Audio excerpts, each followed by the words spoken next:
Hello students, today we'll be completing chapter number 15 of standard 9 maths. The name of the chapter is probability. Upon exercise पे इधर अपने exercise के सिर्फ 3 sum बाकी है and you would be doing that all of the 3 sum and completing the lecture, right?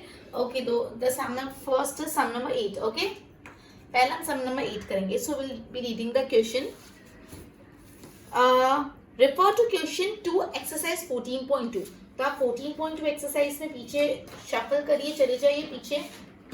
Exercise 14.2 मतलब 14 chapter पे जाना है. जस्ट अ मिनट,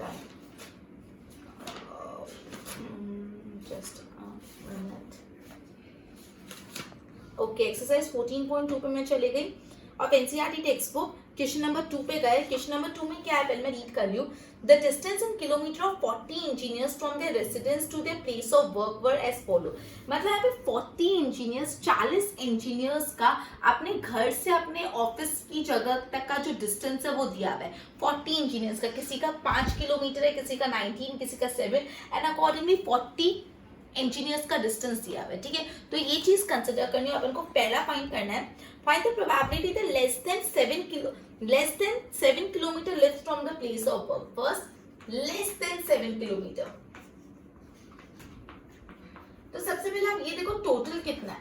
आप एक्सरसाइज 14.2 का क्वेश्चन नंबर 2 पे आ जाओ. टोटल 40 इंजीनियर्स है तो टोटल 40 है. आप इसमें से लेस देन 7 वाले कितने हैं, उसके लिए what you need to do is आपको टेबल में से देखते जाना. आप फर्स्ट लाइन में देखो, फर्स्ट कॉलम में देखो 5, 19, 7 और 12. इसमें 7 से कम कोई है, यस 5, तो उसमें टिक कर दो. सेकंड वाली टेबल में 3 7 से कम है, उसको टिक कर दो. थर्ड वाली टेबल में 2 7 से कम है. 7 नहीं लेना है, लेस देन 7 फाइंड करना है. तो जो 7 डिजिट है उसको आपको नहीं कंसिडर करना है. लेस देन 7, 7 से कम, 7 नहीं. उसके बाद नेक्स्ट में कुछ नहीं है, फिर 3 और 6 है, फिर नेक्स्ट कॉलम में 5 है, फिर नेक्स्ट रो में कुछ नहीं है, लास्ट सेकंड में 6 है और लास्ट में 2 और 3. तो टोटल आप अंडरलाइन कर लेना जो भी लेस देन 7 है. जो भी लेस देन 7 आप उसको अपने वे में टिक करो. और जब आप फाइंड करोगे, टोटल काउंट करोगे, तो टोटल 9 इंजीनियर्स थे जिनका distance total less than 7 kilometres वाले कितने इंजीनियर्स थे. अच्छा sorry, I have written over here 9 engineers थे. तो जब मैं इसका प्रोबेबिलिटी ऑफ इवेंट फाइंड करूंगी तो अपन क्या लिखते हैं, ऊपर जितने हैं वो 9 और नीचे आ जाएगा 40. ऊपर 9 आएगा, नीचे 40.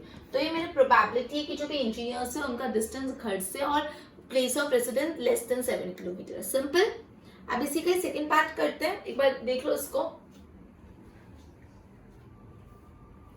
अब इसी का सेकेंड पार्ट करते हैं. इसी के सेकेंड पार्ट में क्या बोला है, डिस्टेंस मोर देन और इक्वल टू 7 किलोमीटर. डिस्टेंस क्या, मोर देन और इक्वल टू 7 किलोमीटर. 7 किलोमीटर है, 7 किलोमीटर से ज्यादा. टोटल कितने इंजीनियर्स थे, टोटल 40 थे, जिसमें से लेस देन 7 कितने थे, 9 अपन ने अभी निकाला. तो 40 में से जब 9 का डिस्टेंस 7 से कम है तो बाकी का 7 या 7 से ज्यादा ही होगा. टोटल 40 इंजीनियर्स है. 40 इंजीनियर्स में से 7 इंजीनियर्स है जिसका डिस्टेंस 7 किलोमीटर से कम है. तो बाकी के जितने भी होंगे उनका 7 किलोमीटर या तो उससे ज्यादा ही होगा. तो मैंने 40 में से 9 माइनस किया तो आया 31. तो मोर देन इक्वल टू 7 31 है. ठीक है, तो अब इसके अगर मैं प्रोबेबिलिटी फाइंड करूं तो it would be probability of event 31 ऊपर और नीचे 40. क्लियर. टोटल नीचे लिखेंगे और 31 ऊपर. राइट, गो थ्रू करो, फिर नेक्स्ट पार्ट करते हैं इसका. ओके, अब इसका थर्ड पार्ट. इसका third part with in 1.5 kilometre from the place of work. मतलब कितने लोगों का distance 1.5 kilometre from place of work. मतलब घर और ऑफिस में सिर्फ आधे किलोमीटर का डिस्टेंस है, सिर्फ आधे किलोमीटर का. तो आप जब अपने टेबल में देखोगे उसमें आपको एक भी ऐसा नहीं दिखेगा जो सिर्फ आधे किलोमीटर का डिस्टेंस है. आपका जो 14.2 क्वेश्चन नंबर 2 में आप देखोगे जो भी डिस्टेंसेस दिए, कोई भी आधे किलोमीटर से कम आपको दिख रहा है, कोई नहीं है. तो क्या आएगा, 0. तो जिसका distance less than half kilometre, ऐसे कितने लोग हैं, 0 पीपल, 0. तो इसकी प्रोबेबिलिटी ऑफ इवेंट क्या आएगा, 0 पर लिखेंगे और टोटल कितना है 40 नीचे, any number divide by 0 is always 0, तो आंसर आया 0। तो थर्ड मतलब एक क्वेश्चन में अपन को बोला था एक्सरसाइज 14.2 क्वेश्चन नंबर 2 में जाओ, उसमें 40 इंजीनियर्स का डिस्टेंस दिया था उनके घर और उनके प्लेस ऑफ वर्क से, उसमें से अपन को फाइंड करना था प्रोबेबिलिटी कितने इंजीनियर्स का डिस्टेंस 7 किलोमीटर से कम है। तो मैंने काउंट किया तो 7 से कम 9 इंजीनियर्स थे, 9 थे, ठीक है। तो 9/40 और किसका 7 या 7 से ज्यादा है तो टोटल 40 है, और 7 या 7 से कम 9 है, तो बाकी के 7 या 7 से ज्यादा ही हो गए, तो 40 - 9 क्या 31 है, 31/40। और कितना किसका सिर्फ आधे किलोमीटर का डिस्टेंस, ऐसा कोई भी नहीं था, तो 0, तो 0/40, राइट। देख लो इसको, फिर नेक्स्ट सम करते हैं। Okay, question number 9 and question number 10 आपको नहीं करना, वो एक्टिविटी है, वो सम्स नहीं है, वो एक्टिविटी, तो कट कर दो क्वेश्चन नंबर 8, 9 और 10। अब क्वेश्चन नंबर 11 पे जाते हैं। 11 bags of wheat flour each marked with 5 kg, मतलब 11 व्हीट के फ्लोर के बैग्स है और हर फ्लोर के बैग पे लिखा है 5 kg, 5 kg व्हीट है, व्हीट फ्लोर है। Actually contain the following weight, लेकिन एक्चुअली इसमें व्हीट क्या है 4.97, 5.07, 5.08, 5.03, 5.00, 5.06, 5.08, 4.98, 5.04, 5.07 एंड 5। मतलब बेसिकली ऐसे 11 व्हीट फ्लोर के बैग्स है जिसमें लिखा हुआ है 5 किलो का वजन है, बट एक्चुअली उसमें इतना इतना इतना वजन है। तो पहले टोटल बैग्स कितने थे, total bags of wheat flour 11 bags थे, ठीक है। ओके, अब अपन को क्या फाइंड करना है, find the probability that these bag chosen at random contain more than 5 kg flour. अपन को ऐसे प्रोबेबिलिटी फाइंड करनी की जो भी बैग आप रैंडमली चूज करोगे उसमें 5 kg से ज्यादा हो, तो बेसिकली अपन को क्या फाइंड करना है, मोर देन 5 kg। तो आप देखो ना 5 kg से ज्यादा कितने में, पहला 4.97 है, वो 5 kg से ज्यादा है, नहीं तो उसको कुछ मत करो। नेक्स्ट 5.05, 5 kg से ज्यादा, तो वहां पे टिक कर दो यस। फिर 5.08, वो भी 5 kg से ज्यादा, उधर भी टिक करो। 5.03 पे भी टिक करो, 5 पे टिक नहीं करना बिकॉज 5 से ज्यादा। फिर 5.06, यस 5 पे टिक करो। 5.08 भी 5 से ज्यादा, उस पे टिक करो। 4.98 तो कम है, कोई जरूरत नहीं है। 5.04 ज्यादा है, उसको टिक करो। 5.07 ज्यादा है, उसको टिक करो। और 5 नहीं चलेगा, 5 से ज्यादा ही चाहिए। तो जब आपने देखा कितना 5 से ज्यादा, तब आप काउंट करेंगे 1 and 2 and 3 and 4 and 5 and 6 and 7। तो बेसिकली 7 बैग्स है जिसमें 5 kg से ज्यादा वेट है, तो मोर देन 5 kg से ऐसे 7 बैग्स है। अब प्रोबेबिलिटी ऑफ इवेंट कि 5 kg से ज्यादा है, तो जो भी इवेंट है उसका अपन 7 ऊपर लिखेंगे और जो टोटल है उसको नीचे, तो आंसर है 7/11। कम थी, बस इतना इजी सम था। ओके, तो बेसिकली यहाँ पे आपको बोला था 11 व्हीट फ्लोर के बैग्स है, उसमें बाहर 5 kg लिखा है, बट एक्चुअल वेट थोड़ा बहुत ऊपर नीचे, कितना ऊपर नीचे आपको डेटा दे दिया। आपको फाइंड करना है क्या प्रोबेबिलिटी कि जो भी बैग आप चूज कर रहे हो वो बैग ऐसा है जिसमें 5 kg से ज्यादा है। तो अपन ने देखा कि इसमें 5 kg से ज्यादा था, 7 व्हीट बैग्स थे जिसमें 5 kg से ज्यादा था, और टोटल व्हीट बैग्स 11 थे, तो मैंने कर दिया 7/11। क्लियर, गो थ्रू करो। Okay, now question number 12.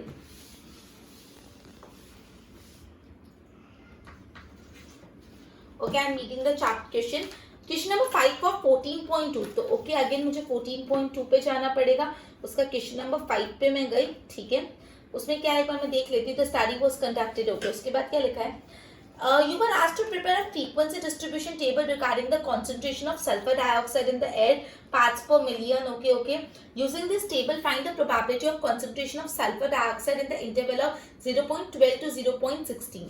मतलब अपन को 0.12 से 0.16 में कितना सल्फर डाइऑक्साइड का कंसेंट्रेशन, ये करने के लिए आपको एक्चुअली हमने 14.2 अभी सॉल्व किया नहीं है पूरा, और मैं पूरा सम आपको सॉल्व करके नहीं दिखा सकती, लेकिन जब आप 14.2 एक्चुअली सॉल्व करोगे तो उसमें ये जो आएगा 0.12 से 0.16 के बीच में और 2 सल्फर डाइऑक्साइड का कंटेंट है। ये भी आप कंफ्यूज हो रहोगे, बट एक्चुअली जब आप वो 14 चैप्टर करोगे तब आपको एक क्लैरिटी आएगी। लेकिन अभी के लिए आप इतना याद रखो कि 0.12 से 0.16 में 2 का सल्फर डाइऑक्साइड कंसंट्रेशन आएगा, ठीक है। तो अपन को प्रोबेबिलिटी इसकी फाइंड करनी है, तो टोटल कितना है, total number of days, total number of days question में दिया हुआ है 30 है। मतलब कौन से क्वेश्चन में, ये क्वेश्चन में नहीं दिया, 14.2 वाले क्वेश्चन में दिया हुआ है 30। तो इसमें से अपनी प्रोबेबिलिटी ऑफ इवेंट अगर अपन को निकालना है, तो जो 0.12 से 0.16 के बीच का 2 एंड डिवाइड बाय 30, तो इसको 2 1 जा 2 15 जा, तो आंसर आएगा 1/50। सिंपल अपन को बोला 14.2 एक्सरसाइज में क्वेश्चन नंबर 5 में जाओ और उसमें बताओ 0.16 1 to 16 के इंटरवल में कितना कॉन्सेंट्रेशन है सल्फर डाइऑक्साइड का। तो अपन ने एक्चुअली 14.2 क्वेश्चन नंबर 5 का सोल्यूशन देखा जो अभी आपके पास नहीं है, बट जब अपन करेंगे तब आ जाएगा। एक बार के लिए याद करो, उधर 2 का कॉन्सेंट्रेशन है और टोटल 30 डेज, तो we added 2/30, that is 1/15। Clear? वो तो कर लो। Okay, now last sum for the chapter. Sum number 13. In question number 1 of exercise 14.2. Exercise 14.2 में again जाना है question number 1. Just a minute.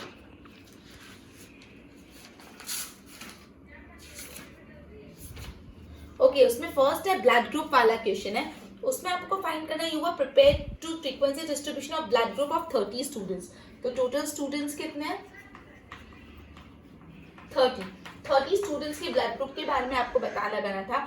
Now use the table to determine the probability that a student of this class selected at random has blood group AB, मतलब जो भी student select किया उसका blood group AB है, उसकी probability find करनी है। इसके लिए भी आपको पूरा सम सॉल्व करना पड़ेगा, बट एक बार मैं आपको बता रही हूँ AB ब्लड ग्रुप वाले 3 बच्चे, कितने बच्चे? 3 बच्चे। ये कब आपको आएगा? जब आप 14.2 का क्वेश्चन नंबर 1 सॉल्व करोगे। अपन ने 14 चैप्टर अभी किया नहीं है, तो उसके लिए आप इतना ही ध्यान रखो, जब आप टेबल में से निकालोगे सॉल्व करने के बाद, तो जितने स्टूडेंट जिनका ब्लड ग्रुप AB है वो कितने आएंगे? 3 आएंगे, 3 आएंगे। और अपन को फाइंड करना है जो भी स्टूडेंट रैंडमली सिलेक्ट किया उसका ब्लड ग्रुप 3 है, तो उसकी प्रोबेबिलिटी ऑफ इवेंट क्या होगा?